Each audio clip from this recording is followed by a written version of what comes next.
Hello, Pastor Mike here on location from the basement of the church. I'm sitting here reading this book in a couch next to a pretend fireplace.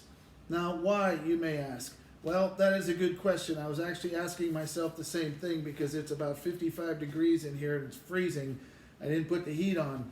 But I'm reading this devotional by Henry Nouwen, and he's talking about true prayer. Listen, as he says, that is true prayer, being all ear for God.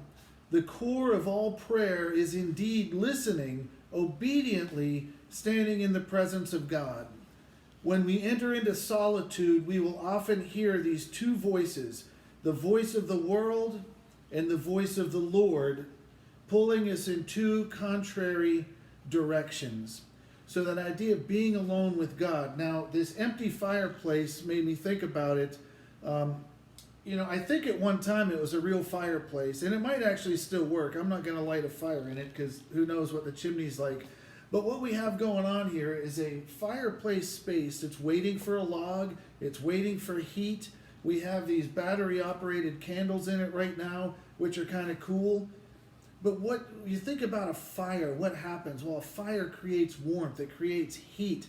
And you start a fire by crumbling up paper underneath, and you put kindling on the next level, and you put logs laying around, and you have to light a piece of paper up in the flue to get the draw going, and it gets the flame going, it draws oxygen and heat, the whole thing keeps going.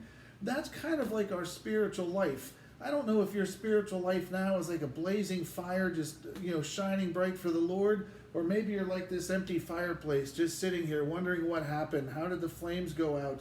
I remember this used to be so great in front of this fire.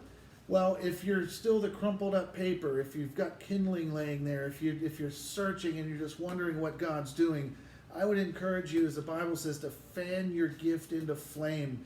Open your heart, pray about it, and wait for Jesus to set that spark. Because once that love comes alive, once that forgiveness comes alive, it'll just keep building and building. And then as the fire goes on, it eventually, dies down. Maybe that's where you are. It's time to put another log on the fire, that kind of thing. So take a look at this empty fireplace here. Think about sitting alone quietly for God, listening for Him, waiting for that spark to light that fire in your heart. Or maybe it's time for you to put another log on the fire. God bless you. I hope that's encouraging to you today. God bless you.